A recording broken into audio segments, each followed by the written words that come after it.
किशनगढ़ शहर में सुदामा नाम का एक आदमी रहता था। सुदामा की नई नई शादी हुई थी। शादी में सुदामा को ससुराल से कुछ पैसे मिले थे। इन पैसों से मैं एक नया और सुंदर सा रिक्शा खरीदूंगा। रिक्शा ही क्यों, हम कुछ और काम भी तो कर सकते हैं। मेरे पिताजी रिक्शा चलाते थे और उन्होंने मुझे रिक्शा चलाना ही सिखाया है। मैं मेरे पिता के सिखाया हुआ ही काम करूंगा। ठीक है, जैसा तुम ठीक समझो। और सुदामा चमचमाता हुआ एक नया रिक्शा खरीद कर ले आता है। सुदामा ने अपने रिक्शे को फूलों और घुंघरू से सजाया और गद्दे वाली सीट लगवाई। सुदामा रोज सुबह अपना रिक्शा लेकर शहर में निकल पड़ता। रिक्शा नया और खूबसूरत होने के कारण उसे सवारियां ज्यादा मिलती थी। सुदामा की अच्छी कमाई होने लगी। ये लो भाग्यवान, पूरे 250 रुपए। आज कई सवारियां मिली। इसी तरह कमाई होती रही तो मैं जल्द ही अपना एक ऑटो रिक्शा ले लूंगा। कुछ दिन बीत गए। सुदामा की पत्नी गर्भवती हो गई थी। सुदामा अपनी पत्नी की देखभाल के लिए अब पहले से भी ज्यादा मेहनत करने लगा और सुनीता का पूरा ध्यान रखता था। ये लो, कुछ फल लाया हूं। तुम रोज फल खाया करो, इससे हमारा बच्चा स्वस्थ होगा। आप मेरा कितना ध्यान रखते हैं। मैं तुम्हारा ध्यान नहीं रखूंगा तो और कौन ध्यान रखेगा। हाँ, हमारा और है भी कौन। और हाँ, घर में ज्यादा काम करने की कोई जरूरत नहीं है। तुम आराम क्या करो। सुदामा के माता पिता की मृत्यु हो चुकी थी।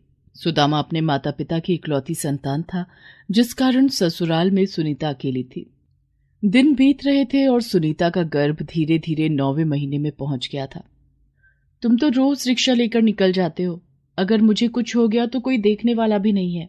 तुम चिंता मत करो, तुम्हें कुछ नहीं होगा।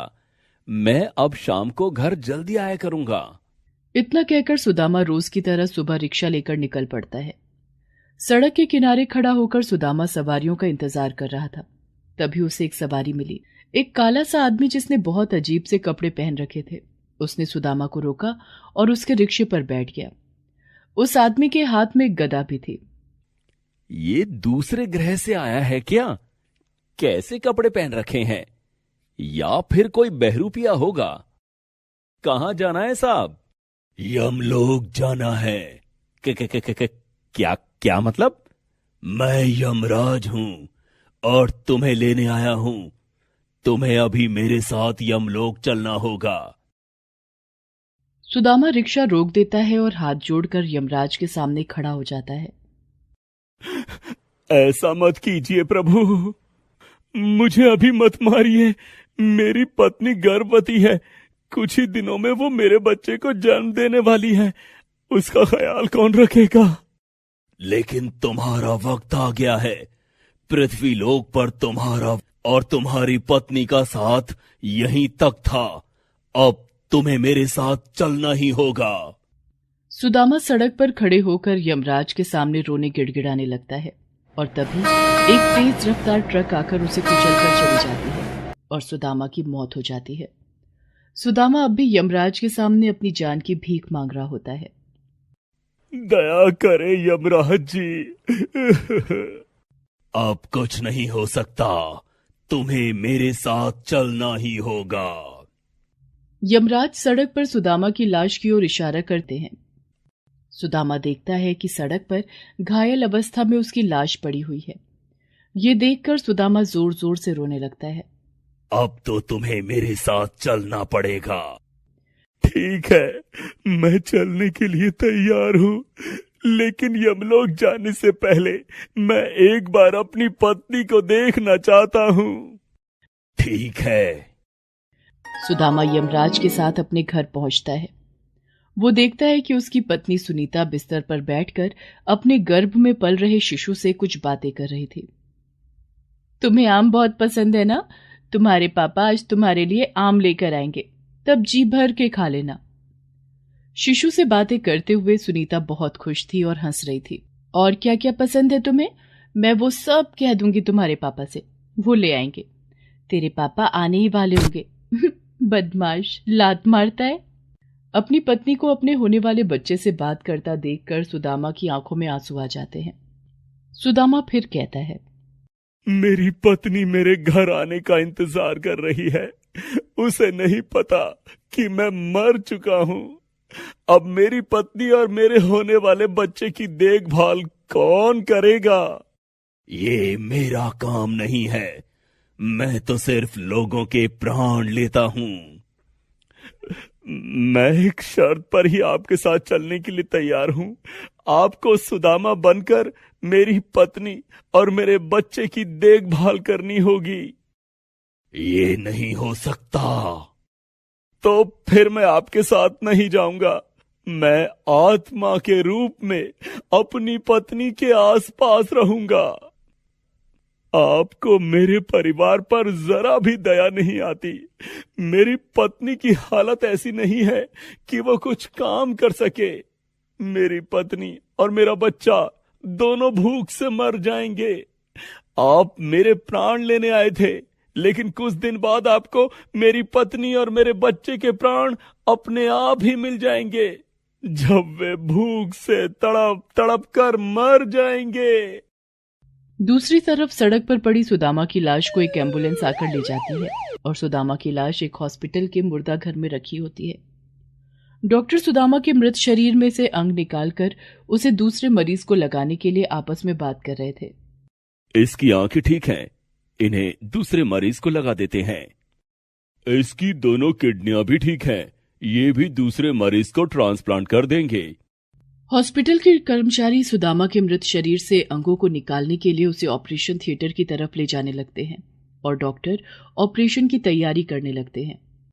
इधर सुदामा अब भी यमराज के सामने विनती कर रहा था कि तभी अचानक उसकी पत्नी प्रसव पीड़ा से चिल्लाने लगती है।